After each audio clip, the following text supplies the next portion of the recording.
Apa kabarnya hari ini? Alhamdulillah, luar biasa, Allahu Akbar. Ya, Alhamdulillah ya. Nah, pada kesempatan ini Bu Nafisa selalu mengingatkan terus jaga kesehatannya ya. Selalu patuhi protokol kesehatan. Ingat selalu 3M ya. Selalu memakai masker jika keluar rumah. Selalu menjaga jarak ya, hindari kerumunan.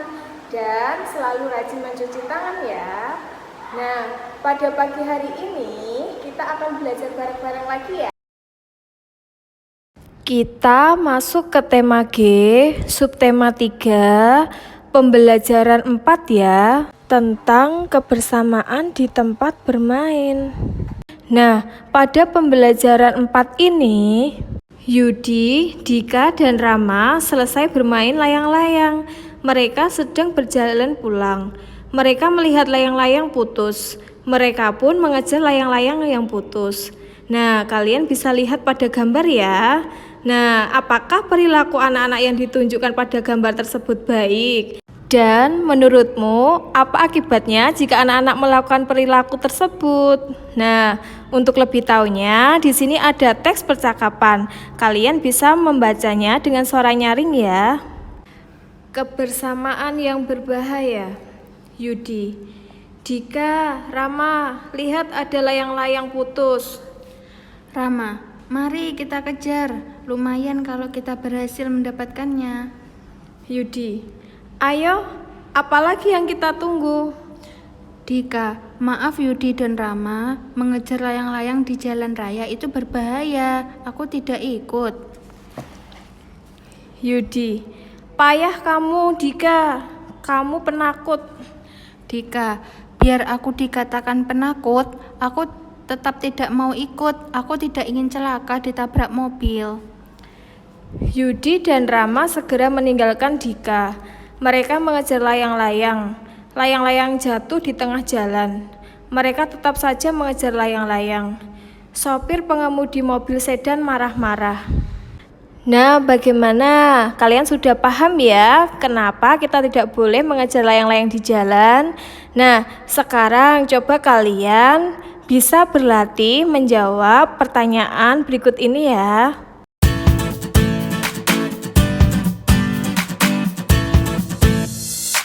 Selanjutnya, selain sikap tadi, sekarang kalian bisa lihat pada gambar selanjutnya ya. Nah, di situ saat bermain bersama teman, kita juga harus menjaga kerukunan. Kerukunan tercipta bila semua mengikuti aturan permainan. Perbedaan agama, asal daerah, dan sifat bukanlah masalah. Perhatikan tim kesebelasan sepak bola. Walaupun berbeda-beda, namun semua pemain bekerja sama untuk mengalahkan lawan. Tidak ada yang merasa sombong. Semua bermain untuk kemenangan timnya. Nah, sekarang selanjutnya coba kalian berlatih memberi tanda centang ya untuk melengkapi pernyataan berikut ini.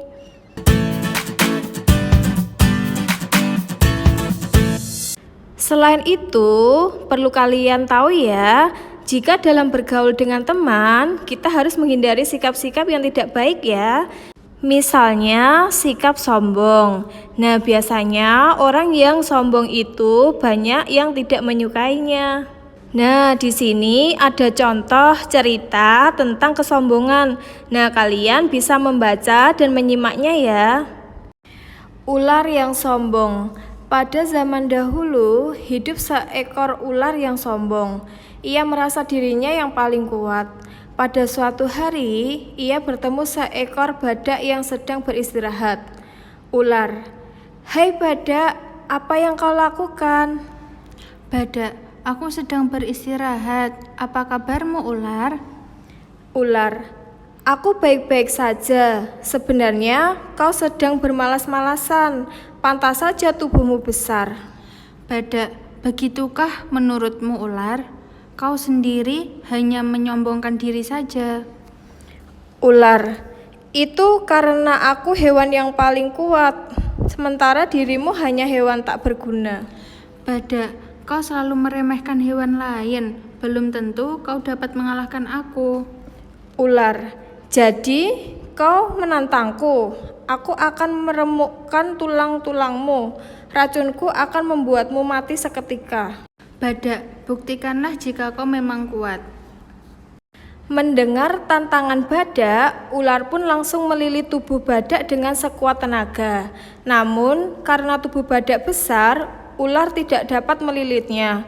Ular tidak menyerah begitu saja.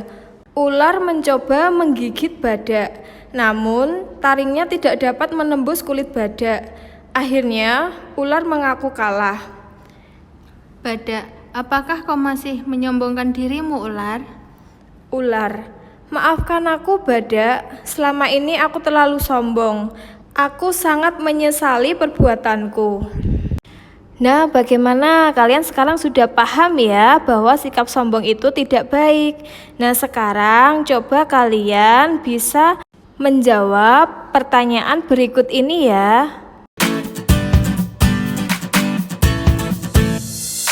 Selanjutnya, kita akan belajar lagi tentang pecahan ya. Nah, kalian perlu mengingat-ingat lagi tentang pecahan, yaitu tentang pecahan setengah, sepertiga, dan seperempat. Jika sebuah benda utuh dibagi menjadi dua bagian sama besar, maka setiap bagiannya dapat dinyatakan dengan pecahan setengah atau 1/2. Contohnya, kalian bisa lihat pada gambar ya. Selanjutnya, jika sebuah benda utuh dibagi menjadi 3 bagian sama besar, maka setiap bagiannya dapat dinyatakan dengan pecahan 1/3 atau 1/3. Kalian bisa melihat contohnya pada gambar ya. Selanjutnya, jika sebuah benda utuh dibagi menjadi 4 bagian sama besar, maka setiap bagiannya dapat dinyatakan dengan pecahan 1/4 atau 1/4. Contohnya, kalian bisa lihat pada gambar ya. Nah, kali ini ketika bermain, Ino membawa 1 potong kue bolu dan 2 potong kue bika Ambon. Jadi, dapat dikatakan dalam bentuk pecahan, bagian kue bolu dari keseluruhan kue adalah 1/3 atau 1/3. Nah, bagaimana? Tentu kalian sudah paham ya tentang menentukan nilai pecahan. Nah, sekarang coba kalian bisa berlatih mengisi titik-titik berikut ini dengan nilai pecahan setengah, 1/3, atau 1/4 ya. Dan kalian coba berlatih menggambar 2 bangun yang menunjukkan pecahan 1/2, 1/3, atau 1/4 ya. Baik, terima kasih. Cukup sekian ya penjelasan dari Ibu Guru. Semoga penjelasan tadi bermanfaat untuk kalian. Nah, terima kasih. Wassalamualaikum.